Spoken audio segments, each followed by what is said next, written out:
Today, as we have an international conference here in the auditorium of CUS, I would like to express my gratitude to all those who have inspired, supported, and helped me reach this day and made this great event possible. I do profoundly express, if not equal, great gratitude to the legends of linguistics, Professor Noam Chomsky, Professor David Crystal, Professor Stephen Krashen, and Professor Steven Pinker, as well as the author of modern syntax, Professor Andrew Carnie, for the acceptance of my interview request. In fact, this current event is a story for me, but a reality for you now. Therefore, it is both an inspiring story and a fascinating reality. This reality has a beginning for me in the past, dating back to the commencement of the fall semester this year. I was in literary and linguistics research methodology class. Our instructor, Mr. Krashen, one day from the dawn of the course had announced the task as one of the assessment tools of the course that we all had to do. The task was to have an interview with a researcher so that we could learn more about conducting research in our fields. All of us started thinking about our own instructors. Everyone, including me, had the same thought because our instructors had immense impact on our lives. Additionally, they've been our role models and have made us prioritize them for this task as well. We also thought about our other researchers in the city because they were close and it was possible for us to reach them. At that moment, our instructor, Mr. Krashen, had stopped us critically and asked us a very critical question in that moment. He said, "Why don't you think further beyond the common boundaries of geography, nationality, and culture in all their dimensions?" He has recommended us to think outside the box, think about people abroad, why the interviews must be in the universities that we study in, and why they should be in our city. So, in that moment, he asked us and suggested us to do the interview with the international figures. In that moment, something had started ringing in my head. I thought to myself and said, let me try it. When I got home, I found Professor Chomsky's email address. That night, I have sent him an email with no hope of getting a reply. The next morning, when I woke up to snooze the alarm, I saw Professor Chomsky's email on my phone. It was a very surprising day in my life. It was very intense. So when I saw the email, I was really surprised. Then I had to wait for a few months. True, I had to wait for a long time, but it was worth it. Then I found Professor Crystal's email address, then Professor Krashen's, and then Professor Pinker's. After all, I came to Professor Carnie, and then I asked all of them to accept my interview request.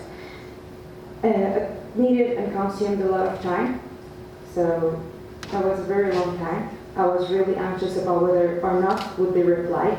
At the end, I reached the conclusion that the borders which are made to be barriers should be removed to bring about more progress and understanding among the entire human populations. This event is greatly significant because it is a collaboration between the top 5 legends of linguistics. Historically, on an international level, this is the first time that all these giant minds together participate in such an event and answer the same or similar questions concerning linguistics, language, and research in linguistics in the past and now and also in the future. Once again, I welcome you and thank the interviewees, and would like to invite you to the commencement of the interviews. Thanks again.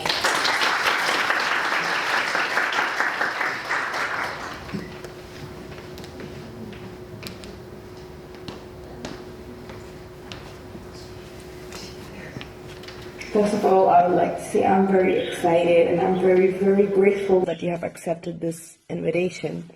And I can never thank you enough for this opportunity. Glad to be with you. Yeah, it's very nice. Like, it's one of the best days in my life, and it will forever stay like that. Sorry it took so long to arrange. I will start asking you the questions.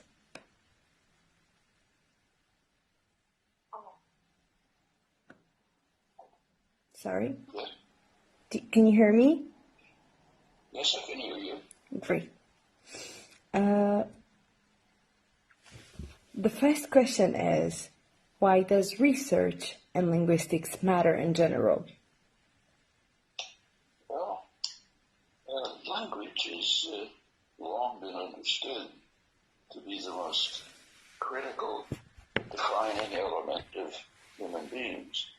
It's species property, it's unique to humans, it's common to all humans. It's obviously the core of their capacity to create, to innovate, to construct thoughts, to develop ideas about the world, to interact with one another. It's the fundamental reason why humans are so different than any other species in the world. Yeah. So if we accept the injunction of the Delphic Oracle 2,500 years ago, that what is important is to know thyself, then the first question we should be asking is, what's the nature of this remarkable system? Yeah. So we need to conduct research in linguistics in order to know ourselves better. We will try to understand what is it about human beings that makes them so special, so to have such a unique character, and to be able to carry out the creative actions that they do in the world, unique to humans. If it wasn't for language, none of this would be possible. Yeah. So research matters for us as a fundamental way to understand our being. Sorry, I didn't understand. Sorry, I cannot hear you well. I'm sorry, I didn't understand that. Yeah, so you mean that research and linguistics matter in order to understand ourselves better? Understand ourselves better. Yeah. Understand what kind of creatures we are. What kind of creatures we are. So it's a fundamental key to understand ourselves in general. Yeah. Yeah. It's a central way to understand the nature of human beings. Yeah. I mean, we're not that different in our physical capacities. Other organisms can move. We move in our special way, but it's not very striking. Our visual systems are essentially the same as for all mammals, but our cognitive systems, our intellectual systems are radically different. Yeah. And language is apparently at the core of that difference. Yeah. So it's to understand our cognitive system better. Yeah. Yeah. The second question... The main reason. Yeah, the main reason. The second question says, how has research in linguistics changed from the 1950s to today? And from the 1950s from the 1950s till today. And I would like to hear about examples of your research in particular. Well, in the 1950s, it was quite generally believed, I'll just quote a standard doctrine, that languages can differ from one another in any possible way, and each one has to be studied on its own without any preconceptions. Rather, similar things were believed at the time about organisms generally. It's now known about organisms that that's radically false. There's a very small number of possible organisms. Almost they all are based on a fundamental plan that just has various options. And the same seems to be true about language. The more a new method of inquiry was developed in the 1950s. It's called generative grammar, trying to write, to develop a precise formalism that would yield the sound and meaning of every one of an infinite number of sentences. It hadn't been known before how to do that, but the development of the theory of computability in the mid-20th century made perfectly clear how to proceed with this, and such efforts were made in a wide variety of typologically quite different languages, including several Kurdish dialects, incidentally, and the result over the years has been to show that although the languages look superficially very different, when we penetrate to the principles that are determining their character, we find very little variation. In fact, it might turn out, can't prove this yet, but we're converging on a possible thesis that the syntax, the organization of the structure of sentences, and the semantics, the interpretation as to what they mean, as to what thoughts are expressed, this part of language may be virtually uniform among all languages. Maybe something that just developed along with the appearance of humans, modern humans, in the evolutionary record a couple 100,000 years ago. All of this might have been present right at that time, hasn't changed. What's changed is the means of articulating what's inside. So you articulate it quite differently in one language or another, but what's going on inside the head might be pretty much the same. It may be pretty much the same also for systems that don't use speech, like sign languages. The sign language. Perfectly equivalent means of externalizing what's inside. Has same properties, develops in the same way that children attain it on the same schedule in the same manner. It's just an alternative form of making external what's inside in the mind, and it seems to have pretty much the same, exactly the same internal structure. Sorry, I couldn't hear the last word. I'm really sorry, I couldn't hear the last word. It seems that the internal structures, what's passing in the mind, the internal mental process. The internal mental process. Not only for different spoken languages, but also for sign language. For sign language. That seems to be coming to be the conclusion. Yeah. So, because of the theories and the principles that had changed throughout this period of time, the research of this time and today are quite different. Sorry, say that again. So, because of the theories and the rules that has changed throughout this time, the research of this time is quite different from the research of today in linguistics. Well, these are controversial theses. I don't want to suggest that everyone accepts them. Yeah.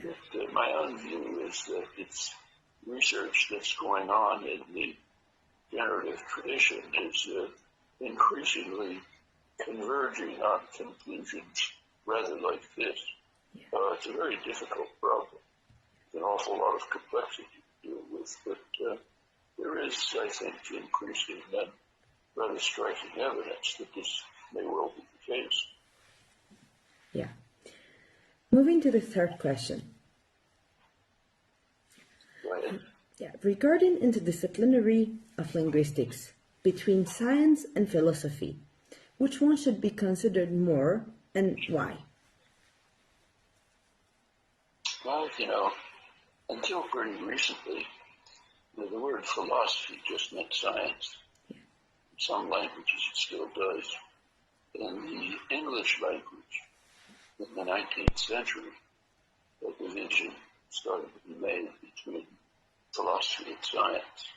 But it's a pretty artificial decision, split.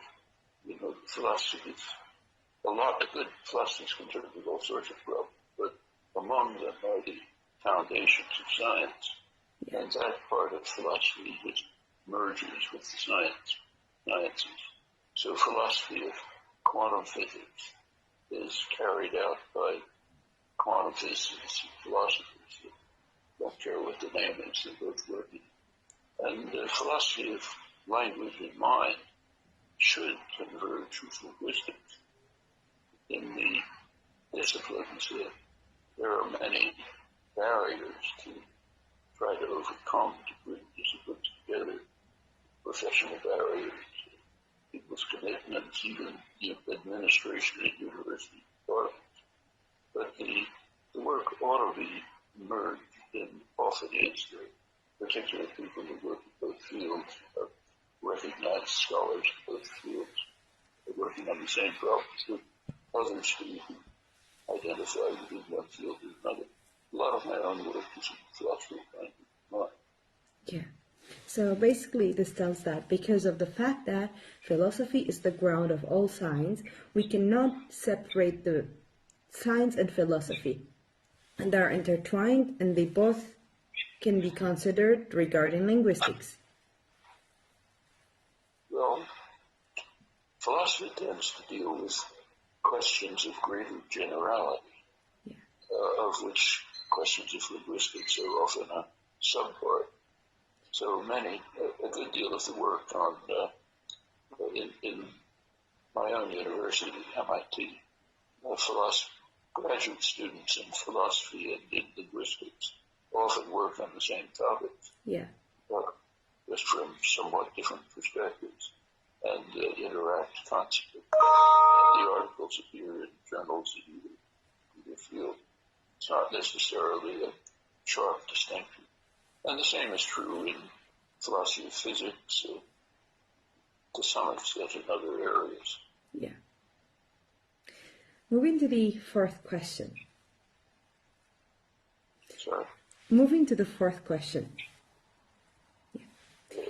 Do you think research in linguistics will, under the influence of global language, would only be recognized when they are conducted in the language of superpowers?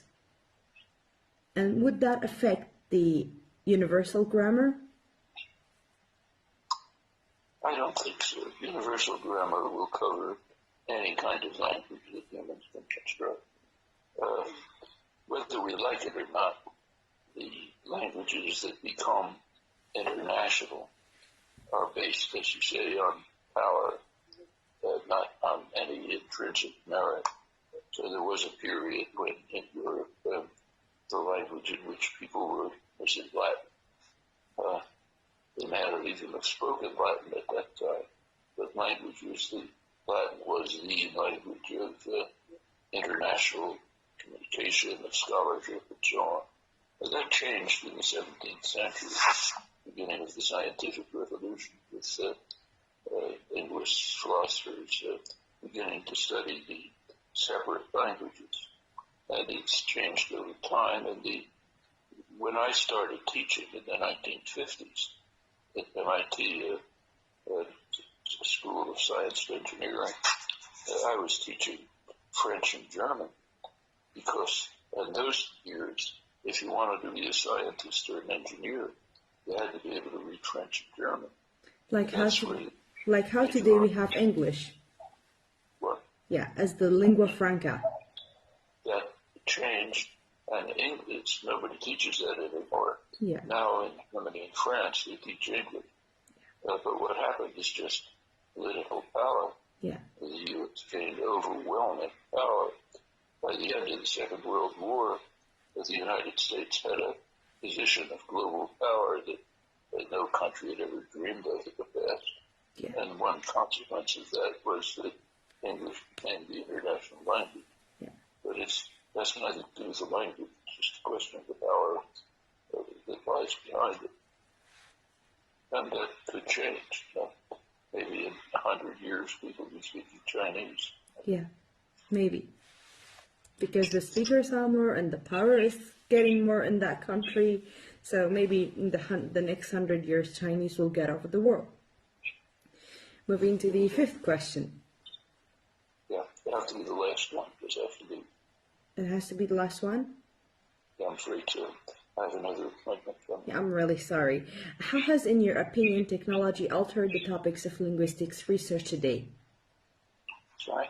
How has, in your opinion, technology altered the topics of research in linguistics today? Technology?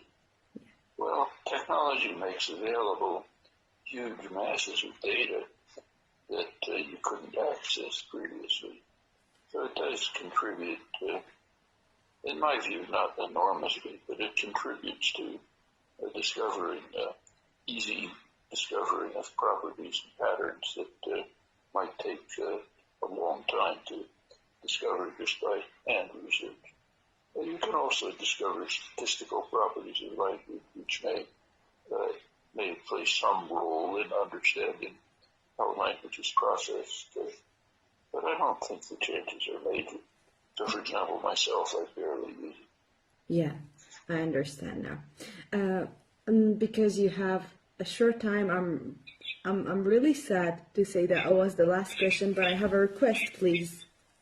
Okay, why don't you send me things by email? Maybe I could answer that way. Yeah, I will send you the last 2 questions by emails, hopefully. Yeah.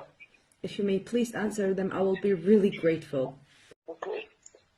Enjoy talking to you. I enjoyed talking to you.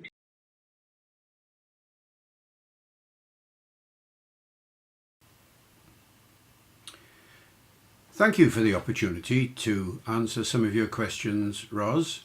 I hope your event is going very successfully there. You ask about linguistics and why does research in linguistics matter? Well, I would rephrase the question. It's like asking why does any academic subject matter? Why does physics matter? Why does chemistry matter? The answer, of course, is in the nature of the phenomena that is being studied. I would rephrase and say, why does language matter? Why do languages matter? And then, of course, you see the answer straight away, because I've never met anyone who isn't interested in language, in the study of language and the functions that language has, whether it's children learning language or the origins of place names or whatever it might be. Language is one of the things that people ask most questions about. Linguistics, of course, is simply the science of language, the scientific study of language. And so it's as important as the phenomenon that is being investigated. But there's a second reason. It's not just that language is complex and therefore fascinating to study, also turns out to be rather useful to have a scientific way of studying language. There are all sorts of problems in the world that are linguistic in origin, and linguistics, applied linguistics in this particular case, can be very helpful in pointing towards solutions. And that really leads to your second question, where you ask, has research in linguistics changed from the 1970s until the present day? Referring to my research in particular. Well, the answer is yes, indeed. I mean, up until the 1970s, I think most linguists studied language as an end in itself, simply to try and work out the complexities of human language and languages. And then during that decade, perhaps a bit before too, and certainly since, we have the development of applied linguistics, which is the application of linguistics to solve whatever problems one encounters.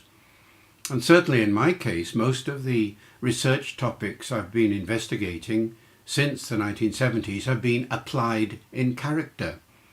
One of the first was the application of linguistics to the study of disability, language disability in children and in adults, children who fail to learn their language well or adults who lose their linguistic ability. This wasn't my idea. I encountered speech therapists, speech pathologists who were involved professionally in this subject, and they were turning to linguistics asking for help. Was there a way in which linguistics could help systematize the way in which that kind of work was being done? And then a couple of decades later, working with language and the internet, again, this wasn't my idea. The interest came from people who were encountering various kinds of problems on the internet, search difficulties, for instance, and were saying, I wonder if linguistics can help here. And it turned out, of course, that it could.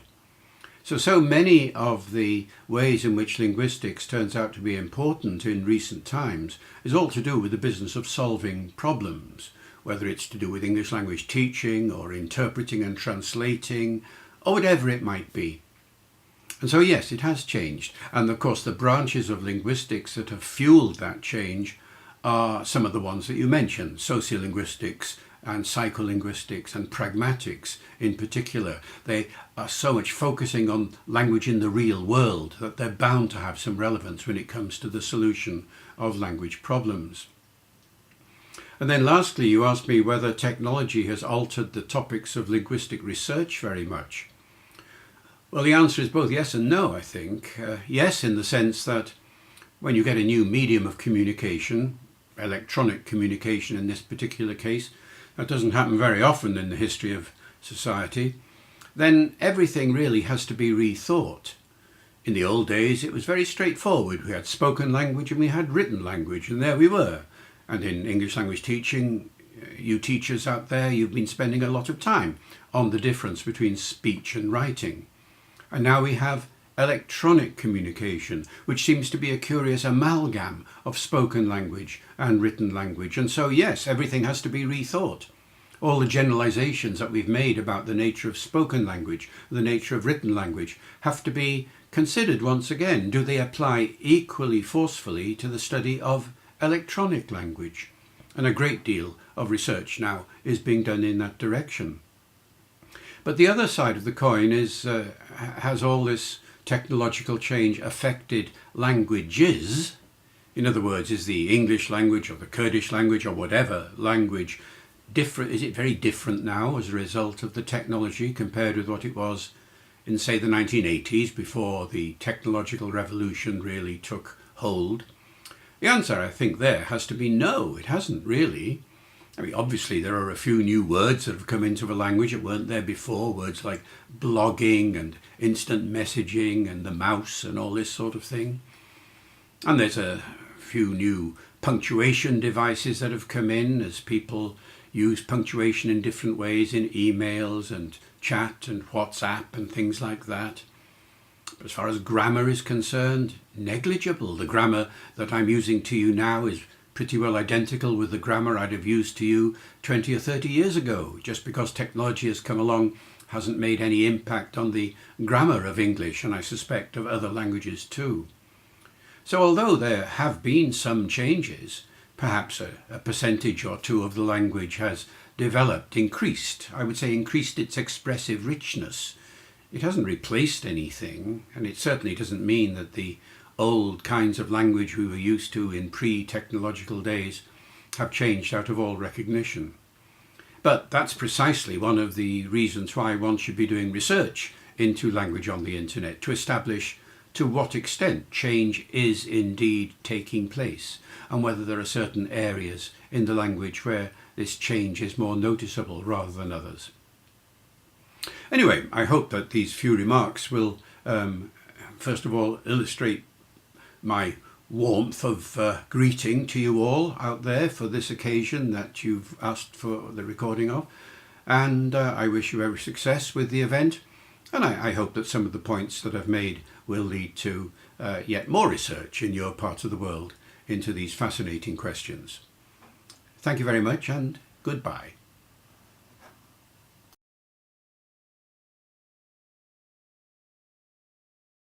Today, I will be having an interview with one of the most outstanding figures in the world of linguistics, who is Professor Stephen Krashen. I'm very glad that you have accepted my interview request, and I'm very honored. I want to thank you for myself and on behalf of my university as well. Well, I would like to thank you and also the person who made all of this possible, and that is my technical engineer, and that is my granddaughter. She's going to come over and say hello. Her name is Sydney, S-I-D-N-E-Y, Yeah. Sydney Glasser. Thank you, Sydney. Thank you so much. Etc. Okay, and we are doing this from her house and her bedroom, Yeah, which has the best connection anywhere in the city. that's amazing. It is Without amazing. her, this wouldn't happen. So here we go. Yeah, without her, it certainly wouldn't happen. And without me, she wouldn't happen. So we're even now. Okay. Now you're equal. Yes, I guess so. So I will start asking you the questions. If you may please answer me, I will be very, very thankful.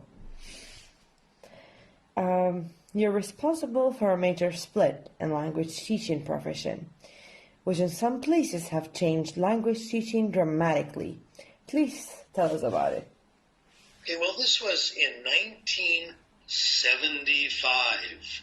before your parents were born, before your grandparents were born.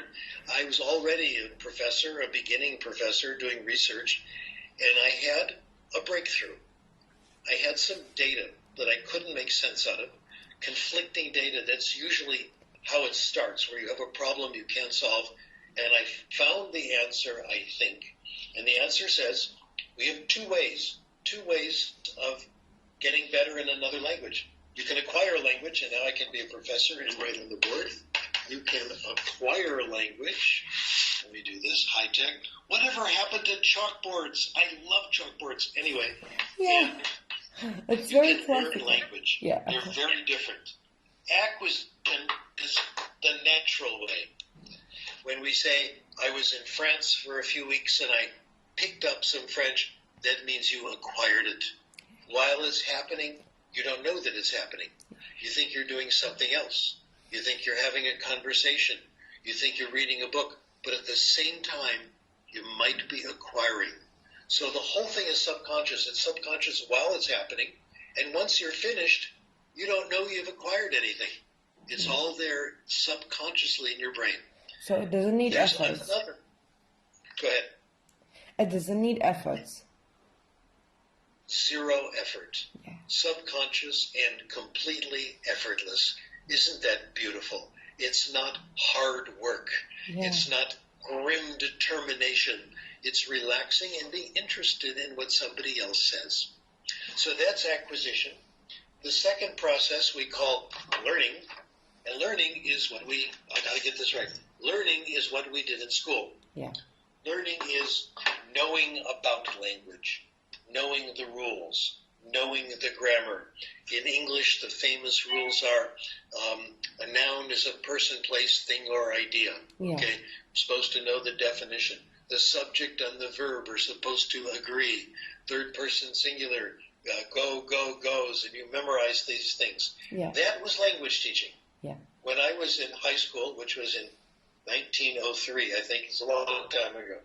Anyway, I took French class and we conjugated verbs. We memorized nouns, and that's what everybody did. So these are the two methods. The brain is very good at language acquisition.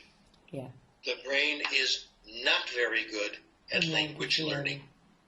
Yeah. But a lot of people like doing it, but we're still not very good at it. It's very, very limited.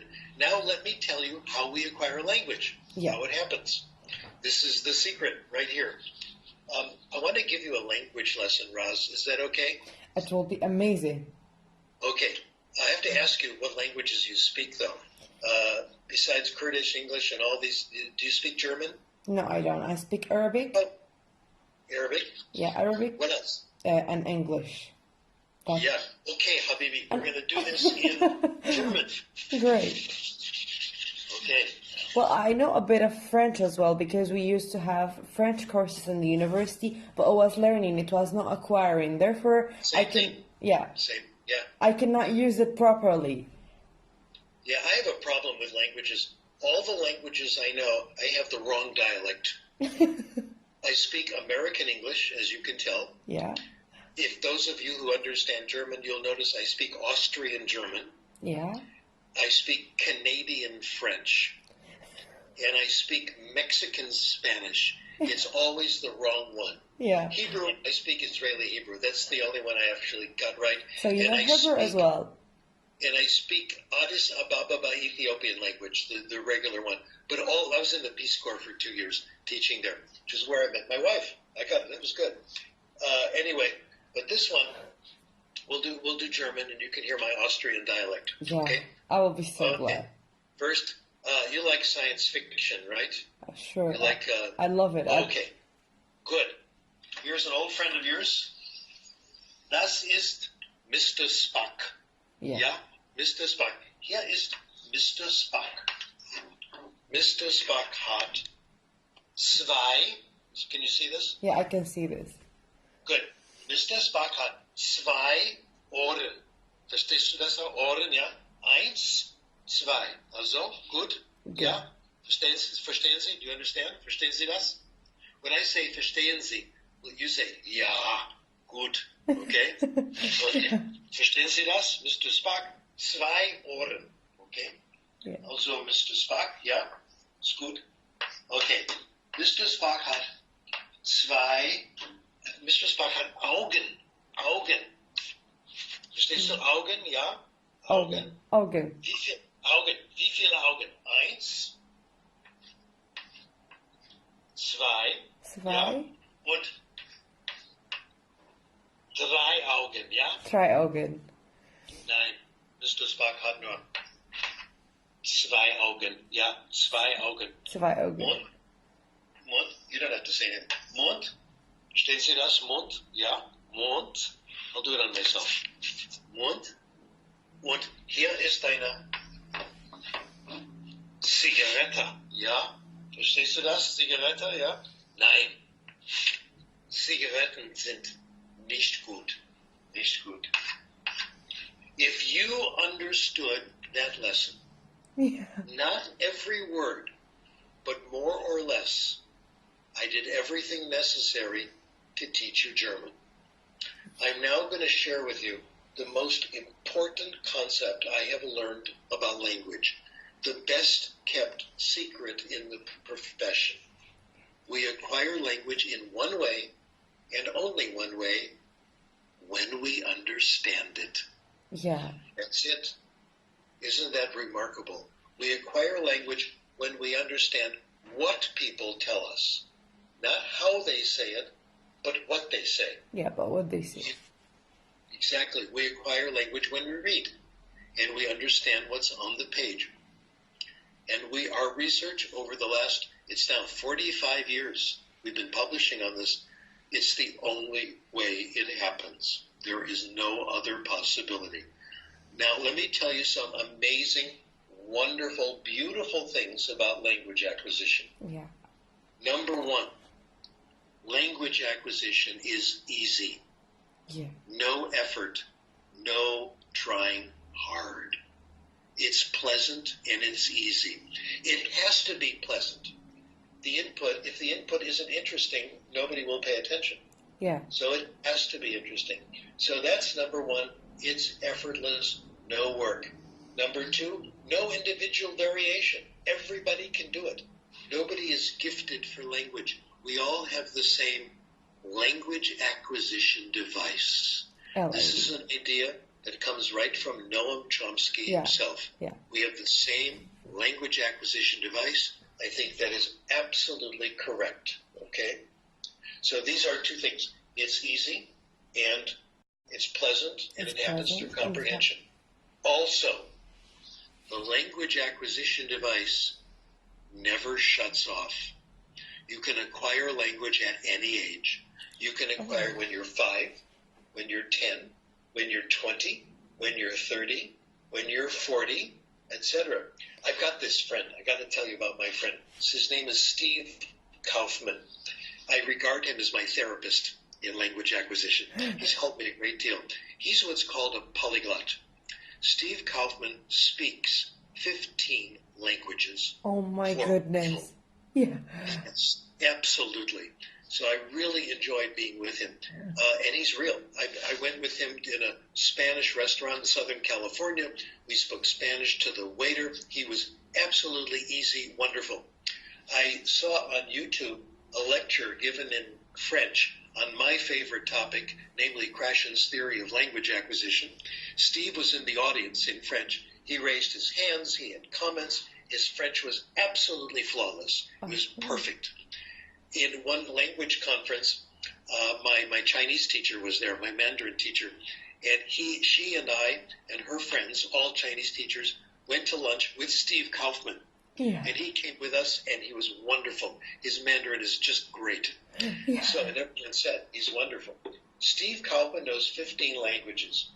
He acquired 8 of them after age 62. 62. And he reached... age 62. He's now about 70. Yeah, did he reach the level of fluency? Yes, he's very good in these languages. Yeah. No kidding. It is remarkable. The language acquisition device never shuts off. There is no critical period. Now, if you're older, You might have a little accident. We can talk about that. But people can acquire nearly the whole thing and do it very well.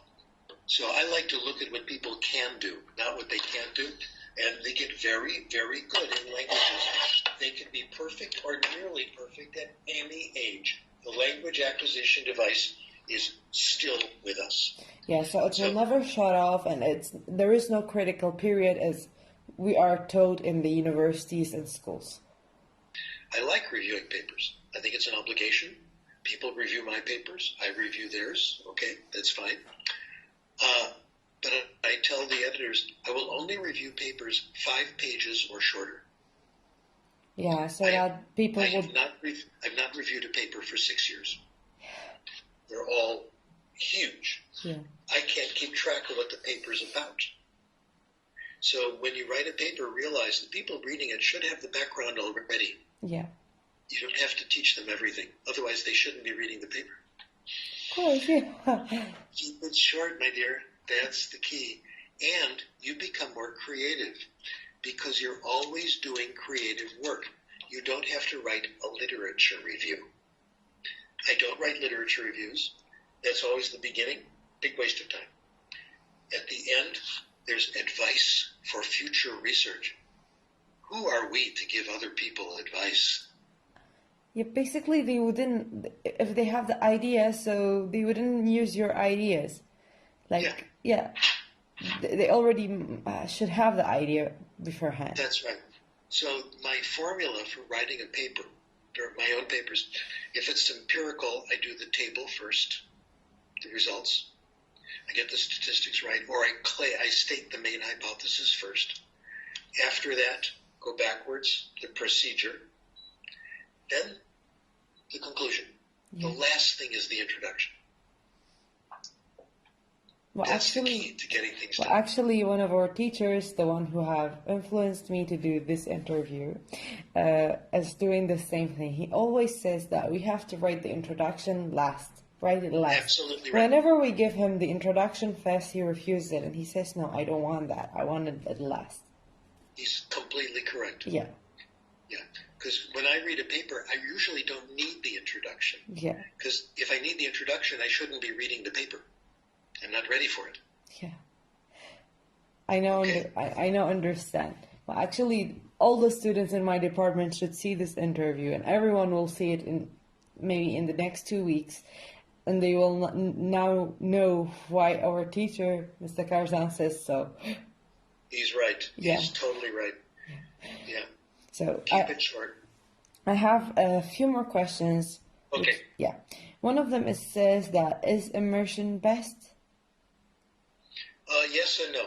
See, I can answer that very clearly. The answer is yes and no. And no at the The same name time. of the game is comprehensible input. Yeah. Okay? Immersion can be wonderful. You go to the country, you make lots of friends, you find books. That happened to me when I was in Austria, when I was a music student. I was getting comprehensible German all day. But sometimes you go to a country, you don't meet anybody, you don't understand what they're talking about. It's hard to break into the culture. If you stay home and read, you'll get a lot more done. Yeah, so it's yes and no. Yeah, it depends on how much input you're getting. Yeah. The cases we've looked at, we have cases where one of Benico Mason's students spent nearly a year in Canada, already intermediate, and she gained about this much on the TOEFL exam. Yeah. But then she came back and read for about 3 months, took classes, and listened to stories. Huge gains. So it's not if you're in the country, it's how much comprehensible, compelling input you're getting. Yeah, so immersion depends on the comprehensibility and the input. Right, and it's not necessary. Yeah. Some of the great language experts in the world, Steve Kaufman, Lom Cato, one of my heroes, hardly travel at all. I've done most of my Spanish at home, and it's okay. Conversation, I can get by.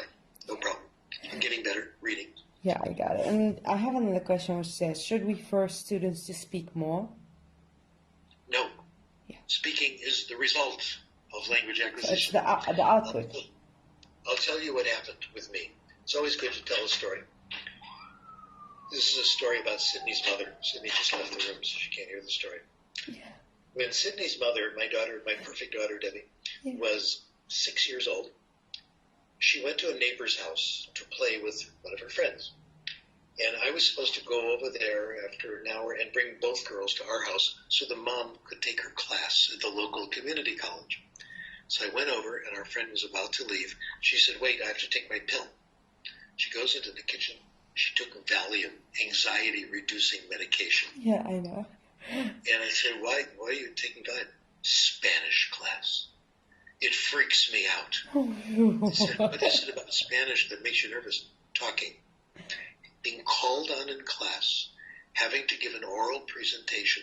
That really impressed me. I looked at the research literature, and I found it was true.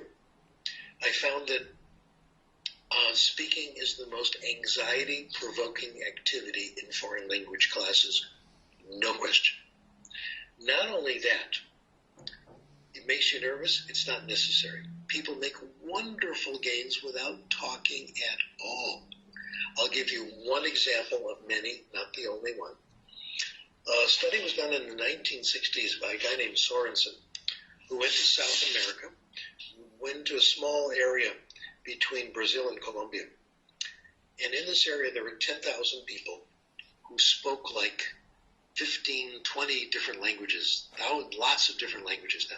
10,000 people is nothing. That's like a football game. Yeah. Not even a good crowd in a football game, okay? So there is a funny rule in the society. You can't marry anybody who speaks your language. You have to marry an outsider who doesn't know your language. So the child grows up, gets mommy's language, daddy's language, gets the language of the community, our larger community. Their whole life they're acquiring languages. How do they do it? Silent period for 2 years. They listen. They don't start to talk until they feel ready.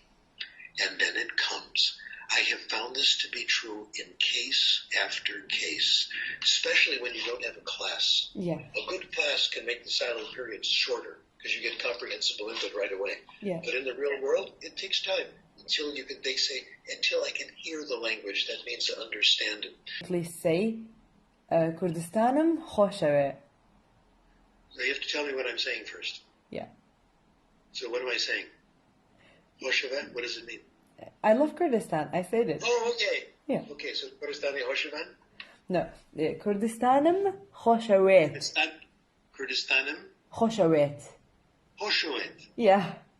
Okay, Kurdistanım Hoshevet. Oh, thank you so much. Two words in Kurdish. Wonderful. Yeah. Kurdish is a really wonderful language, yeah. It has a lot of dialects, a lot of accents. It's very diverse.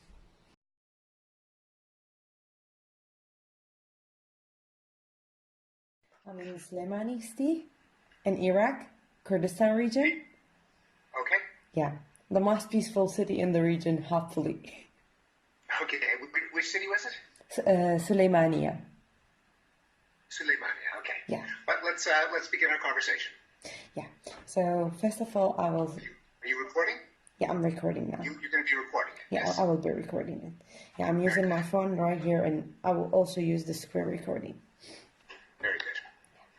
Today I'm going to have an interview with one of the most outstanding psychologists and cognitive scientists and linguists at the same time, who is the great Professor Stephen Pinker. Yeah. Thank you, Roz. I'm very thankful and grateful that you have accepted my invitation. I want to thank you on behalf of my university as well. Happy to be here. Thank you for inviting me. Thank you so much. First, I will start asking you the set of questions about conducting research papers. I will start immediately. Why do you think research matters in linguistics in general? Why does it matter? Well, language is what makes us human. It's one of the things that makes us human, and the more we understand it, the better we can understand ourselves. Yeah. I wrote one book whose subtitle was Language as a Window into Human Nature, because I believe that language can reveal the contents of the mind, how we conceptualize objects and people and actions and causality and space. Also, language is a window onto our emotions. Why are some words taboo? Why are some words pleasant? Why are some words unpleasant? And it's a window into our social relations. How do we interact? Why do we use so much politeness and euphemism and innuendo? Why don't we just blurt out what we mean? So the more research we do on language, the more we understand about ourselves. So you consider the importance of linguistics research as a key to understand ourselves better as humans. Yeah. Language also, of course, has practical applications, including, a century ago, the design of telephones depended on understanding speech.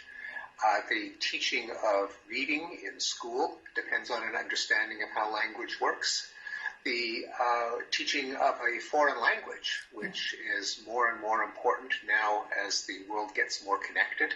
And in particular, more and more people want to speak English. What's the best way of teaching them English or any language? And now, more and more, we are interested in how computers process language in artificial intelligence. How do you get Siri to understand your speech better, to understand the content of your questions better, and to give intelligent answers? All of that depends on understanding how language works. Yeah, so computational linguistics as well. That's right. Yeah. The second question is that how has research changed from the 17th of the last century comparing to today's research in linguistics, in your opinion? Certainly the availability of large bodies of text, of corpus linguistics, has been a major change, because no longer do you have to sample what you read or get people's judgments of what words and sentences they use, but you can actually see how people use language by looking at the millions of digitized books, the vast amounts of text that are on the World Wide Web. One can also run experiments, as I have sometimes done, where instead of running an experiment on 30 college students, and you pay them enough money so they can go out for dinner on a Friday night, and then if you're lucky, after several weeks, you get 30 subjects. Now you can get hundreds of thousands of subjects by testing people over the web. I did a study with Joshua Hartshorn and Joshua Tenenbaum, which we published in Cognition several months ago, testing the hypothesis that there is a critical period for language acquisition. That is there an age after which it's harder to learn a second language? Now, there were many claims that that was true, but they were based on studies of 25 people, 100 people. We did a study thanks to a quiz that went viral that had 2/3 people. That would not have been possible even 10 years ago. Yeah, basically the technology and the tools provided for researchers is what changed the research of linguistics in the 2 centuries. Yes, and there are laboratory studies of speech and of how people understand sentences word by word by word. Another innovation has been in neuroimaging, that is in looking at the activity in the brain as someone understands words and sentences. Again, I've been involved in some studies like that, including one study that done in collaboration with doctors, where we actually looked at people who had electrodes that pierced the brain or that sat on top of the brain. Now, of course, you can't ask people to volunteer to have a hole drilled in their skull and an electrode put in. These are patients who had surgery to treat their epilepsy. They had a neurological disorder to begin with. But because they had electrodes in their brain that allowed the surgeons to record electrical activity, while they were waiting to have a seizure, they could do experiments on understanding words and sentences. And so by collaborating with neurologists, we were able to pick up activity in the brains of people as they processed language. And that is with techniques such as functional magnetic resonance imaging, fMRI, with better techniques to record electrical activity from the scalp with magnetoencephalography, which picks up the very faint magnetic signals emanating from the brain. We know much, much more about language in the brain than we used to. That's a great achievement, and I could never imagine that things like that have been done anywhere in the world. Well, when I was a student, not that long ago, the main method of studying language in the brain was to look at people who had had strokes and had brain damage from a head injury or a blood clot, and then to see what aspects of language no longer worked, and then to correlate that with what part of the brain was damaged. Sometimes you had to wait till the patient died and an autopsy was done on their brain to find out where their brain lesion was. Now, of course, that can be measured with MRI, and you don't even have to look at people who have a brain disease or brain damage. You look at people like me and you and measure the activity from their brain as they are understanding language. So it's easier nowadays. It's much more powerful, yes. That's really cool. My third question is regarding interdisciplinary of linguistics between science and philosophy.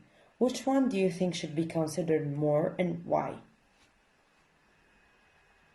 Well, they're all necessary, and I have to answer as someone who's married to a philosopher, so I can't say anything bad about philosophy.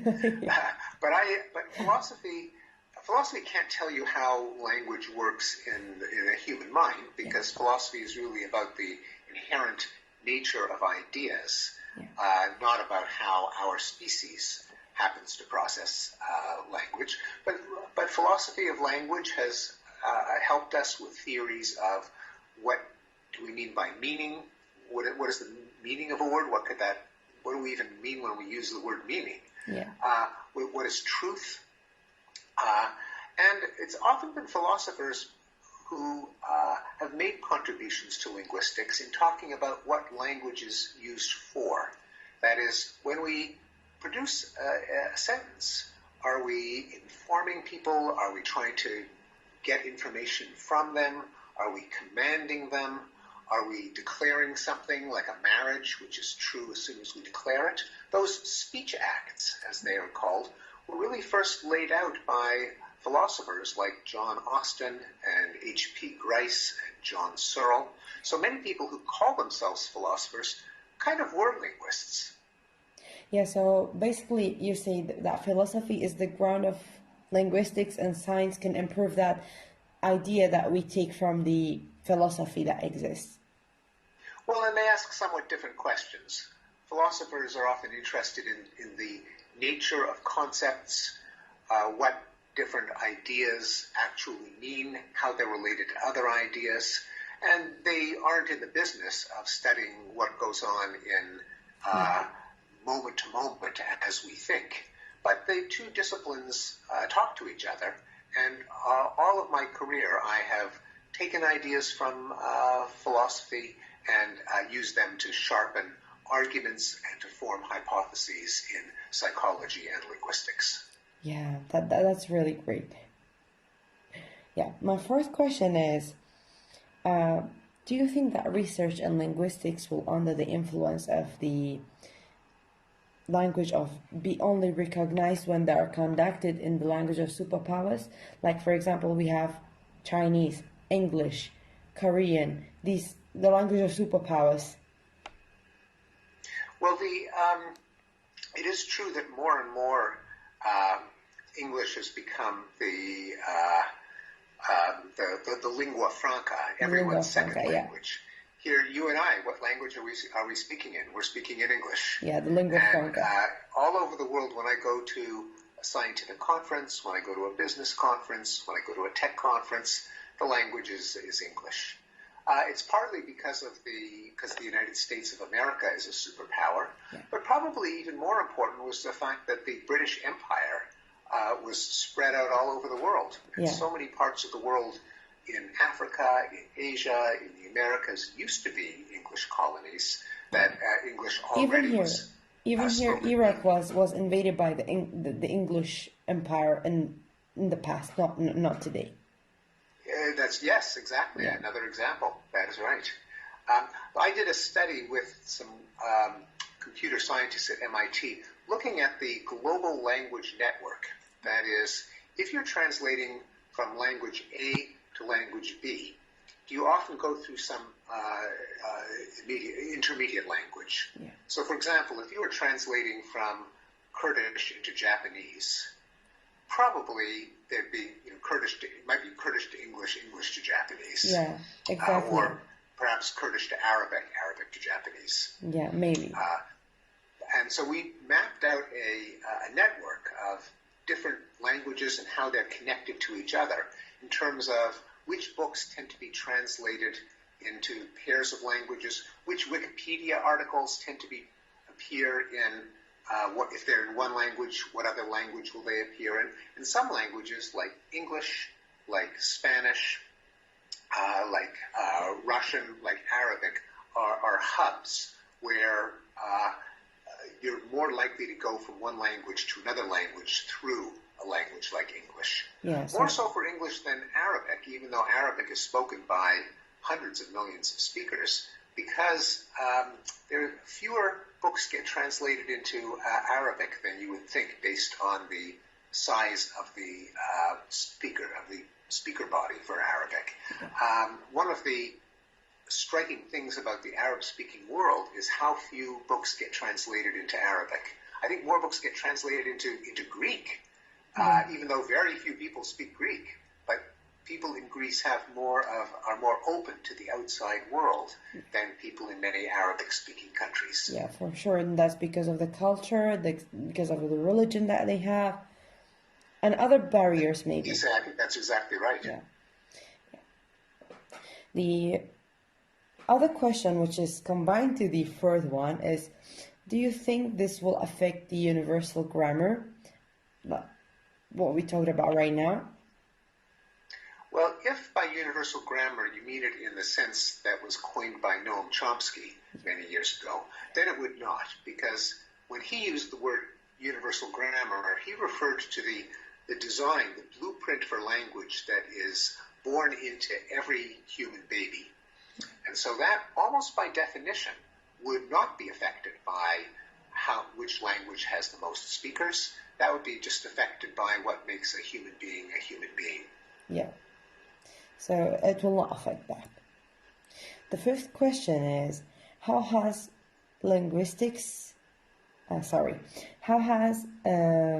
in your opinion, technology affected research topics in linguistics?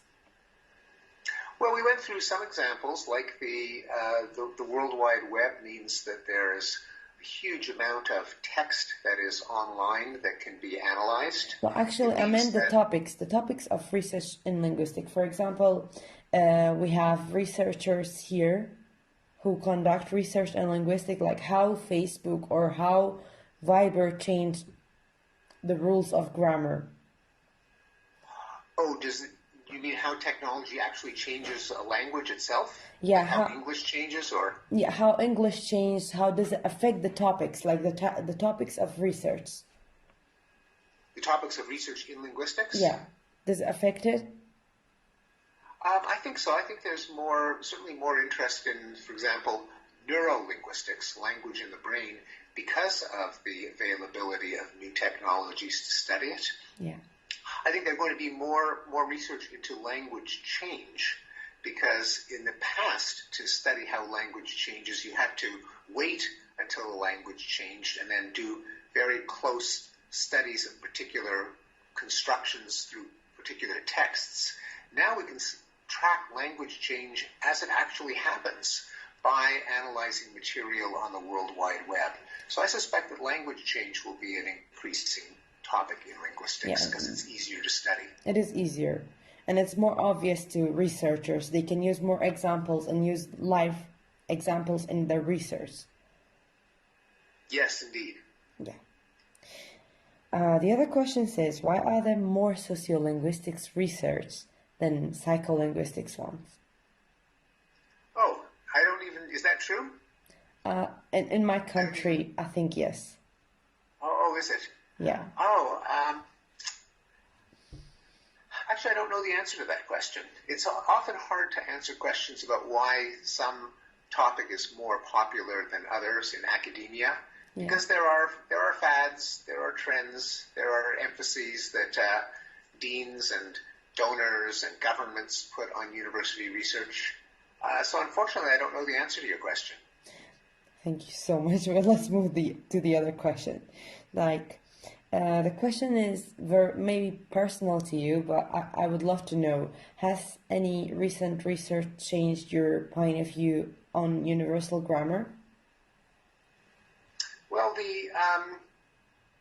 the difficulty of finding anything that is completely universal across the world's languages means that it's harder to specify what is in universal grammar. There are some linguists who are skeptical of the very idea because now that we have more and more grammars, more and more studies of languages that are unrelated to English and other Indo-European languages, it's not so easy to specify what universal grammar is. And so it needs I think it needs a rethink. It needs someone to come up with a more abstract and a better characterization of what's in universal grammar, because it's not easy to state what it is. Yeah, so the firmer the definition of universal grammar will be, then we will know what exactly universal grammar means. That's right, yes. That was the last question for the interview. Thank you so much, and I'm very glad and honored that you have accepted it. I have two more questions. Yes? Okay, yes, sure. First of all, how many languages do you know? Can you speak?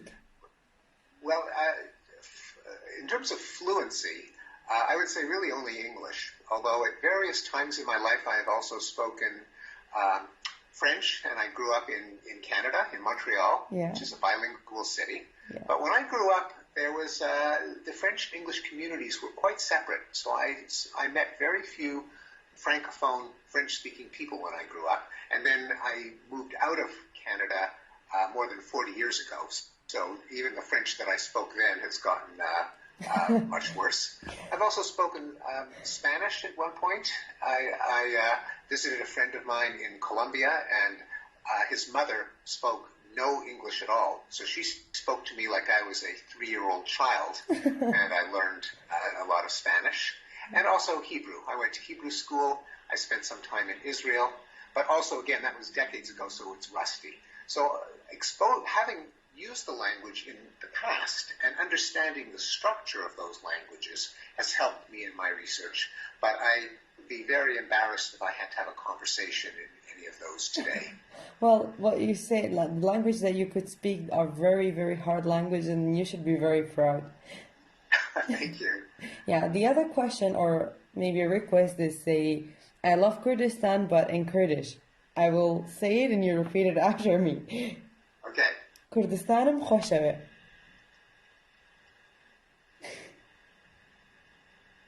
Can you say that? Say it again. I think our screen froze. No, it's okay. Kurdistanım خوشوه. Again? Kurdistanım خوشوه. Kurdistanım خوشوه? Exactly, but خوشوه. Khoshevets? Yeah, خوشوه. Means I love Kurdistan. Oh, yeah, I love Kurdistan. Well, Kurdistan is, as you probably know, is very popular in the United States of America. Yeah. Americans have very warm feelings towards Kurdistan, despite the events of the last few weeks with our President of the United States. But if you ask most Americans, the feelings toward Kurdistan are very warm, and there's a lot of solidarity, a lot of respect, a lot of admiration. And almost everyone knows that from the people, not from the authority. The people of America loves people of Kurdistan so much. It is true. That is really true. Yeah, and we love you so much. Oh, that's great. It's nice to hear. Thank you so much. I'm sorry. Thank you, Roz. It was a pleasure to talk to you. It was very nice, and I'm very honored that you have accepted the interview. My pleasure. Good luck in your studies, and please give my regards to your colleagues and your classmates. I will use this recording in a symposium that I will hold maybe next month in my university, and it will be published live, and I will send you the link.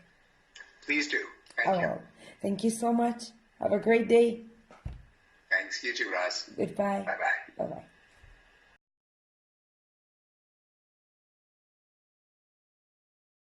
Today I will be having an interview with one of the greatest and most outstanding figures of linguistics, who is Professor Andrew Carnie.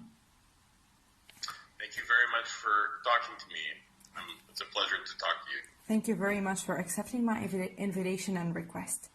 I will immediately start asking the questions due to the issue that happened previously. So, no problem. Thank you so much for accepting my request again. Why does research in linguistics matter in general? I think good linguistic research is critical for building better connections between us as humans. Language is the primary way we communicate with each other. And as we deal more and more in a global society, understanding how languages are structured and what those structures means that people will be able to communicate more effectively. And I think that is a critical part of why linguistics is important to the world. I also think it's important that we start to be able to talk about languages that are endangered, languages that are not well documented, precisely because those cultures and those people are valuable as well. And linguistics allows us to do that. So it will help keeping these languages which are in danger and are about to die. Yes, exactly. How has research from the 90s have changed comparing to research in today? I think the biggest change has been in the nature of the data that is available to us. Yeah. Now, because of corpora and the web, we have access to large data sets that can be analyzed using computational tools and statistics. That simply wasn't true back in the 1990s. So, corpora were small, and we relied much more on linguistic judgments. yeah. So nowadays the tools and the data have changed, and it's easier for researchers and scholars to conduct research due to this fact. Yes, and well, it's changed the nature of many people's research. My own research, I still rely upon the old traditional judgments, which I think are still valid. But I think for many people, the availability of corpora and the tools to analyze them have been transformative. Yeah, so you think that for other people it is true, however, you are still following the traditional school. I am. Yeah, that's great.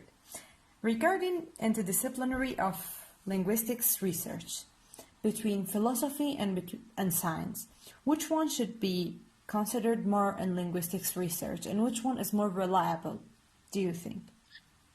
I think they're both true. That's what makes linguistics unique. It's what makes linguistics one of the most interesting approaches to the study of humans. I consider myself a scientist. I use the scientific method. But at the same time, the kind of experiment that I use, which is essentially native speaker judgments, either with myself or with a native speaker that I'm working with of another language, that's a kind of approach that is common to philosophy, known as the thought experiment.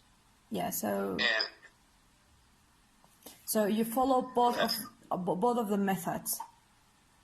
right. Well, I think the two methods actually align in this methodology. So they're intertwined and they work together. Yes, exactly. What about your opinion about research on linguistics? Like, The question is, do you think that research in linguistics will, under the influence of the global language, be only recognized when they are conducted on the language of the superpowers like Chinese, Korean, French, English? I think historically, generative grammar was mainly about English, maybe a little bit about Spanish. So back when it started in the 1960s, that was the focus. But in the United States now, that is very much not the case. The expectation is that we are going to look at other languages because those other languages will tell us things that we haven't learned from English and Spanish and the global languages. For example, in my department, you have to, we specialize in the linguistics of 3 different language families. The Indo-Iranian languages, the Celtic languages, which is my area, and Native American languages spoken by the Indians who live in this country. Yeah, you mean the people who live in Amazon, who used to live there? No, the people who live in Arizona, they still live here. They live in their own communities. Yeah. So like the Navajo and there's a language spoken right here in Tucson called Tohono O'odham. Oh my goodness, I will never be able to pronounce it. Yes, Yeah. but it is a language that is, and there's another native language spoken here called Yaqui. Yucky. And we study those languages because they're so very different from English. Yeah. In all the cases, the Celtic languages, the native languages, the Iranian languages, they're all very different from one another. Yeah. And they're very different from English. And that tells us a lot about how language can be structured. So it helps to explain the structure of language better. Exactly. You don't know whether or not your hypothesis is correct unless you can show that it has greater validity across languages than just English. So the hypothesis should be correct and valid in more than one language. In that case only, the hypothesis will be correct and will become a theory. Well, it depends on what the hypothesis is, but yes, one wants your theory of language to be as general as possible. Yeah, I now understand. How do you think technology have changed topics and research of linguistics?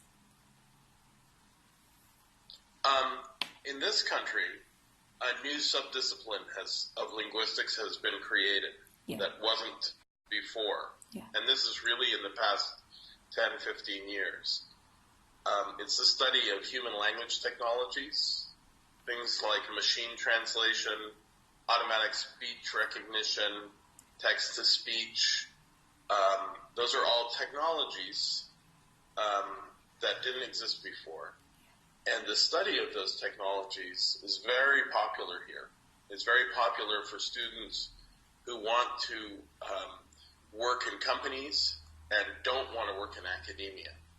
Yeah. So, for example, we've created a new program just for those students to study these technologies so they can go and work for a company.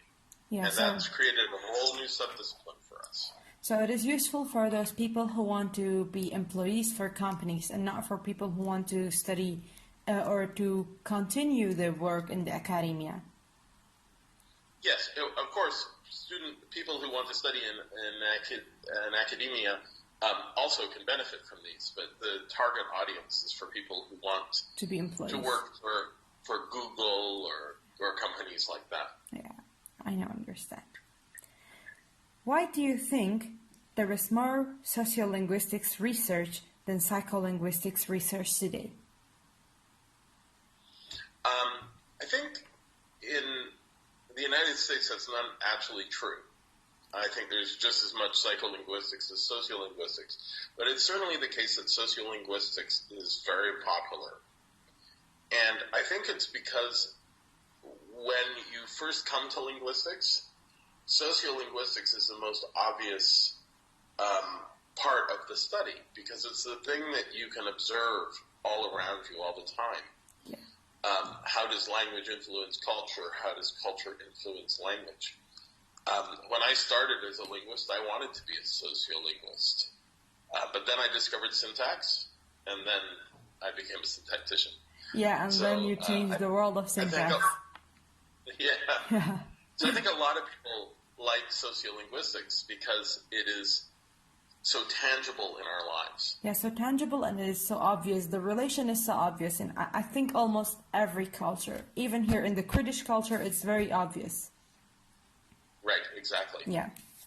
And I will be asking you one more and the last question, which is, has any recent research changed your point of view of universal grammar? No. I think a lot of people think that universal grammar is a hypothesis. Yeah. And I think that's actually false, because a hypothesis is something that can be proven or disproven. Yeah. Whereas universal grammar is meant as an explanation. It's a belief. Where you can't prove universal grammar to be true or false because it will always predict your phenomena. You can test whether a particular theory of syntax, so government and binding theory or minimalism or head-driven phrase structure grammar, you can test whether those are true or false because you can look at the data and see whether the data support them or not. Yeah. But universal grammar is not a theory of that kind. It's not testable. In some ways, it's a little bit like religion. Yeah. You either believe or you don't believe. Yeah. And you can't actually test that, right? Yeah, you cannot test it's it. one or... Yeah.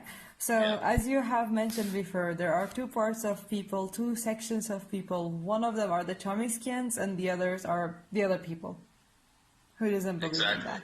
So, for you, and for now for me as well, universal grammar is not a hypothesis. It is like a belief. It's a belief and an assumption. By belief, I mean it's an assumption. It's an assumption that we make. It's not something you test. Yeah, but because it's not testable. Because it's not testable. Yeah. Unless we can crack open the brain and start analyzing neurons. Yeah, and start analyzing, bring out the LAD, the language acquisition device and stuff, and then we have to kill lots of people. Let's not do that. Let's not do it. Thank you so much for accepting my interview and my request. It was very nice of you. I'm very honored and very glad that I have done this. My pleasure. I'm so glad to be able to talk to you and your colleagues at your university. Thank you so much. And I want you to say one more thing. Say, Kurdistanım خوشمه. Kurdistan خوشمه? Kurdistanım خوشمه. Say it one more time. Kurdistanım خوشمه. Kurdistanım خوشمه. Thank you so much. What does it mean? It means I love Kurdistan. That is great. By the way, I don't know if you know that my colleague, Simin Karimi, she's another syntactician who works in my department. Yeah. She works on Sorani and other Kurdish languages. Oh, that's very interesting. Yes, she in fact has a project that she's starting soon. Is she from Iran? She's from Iran originally, yes, and she works on many of the Persian languages, Kurdish and Ossetian and Baluchi. She's very interested in the comparison, and we had a Sorani speaker who lives here in Tucson who worked with her very closely. Yeah. And I can volunteer as well. You can what? I can volunteer because I'm a Sorani speaker.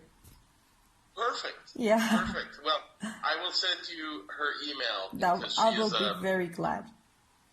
Yes, she's a very interesting lady, and she loves the Kurdish language and all the Persian languages and how they're different in the same. Yeah, it's very nice from her, and I love to be able to help her, one way or another. Excellent. Thank you so much. Thank you so much.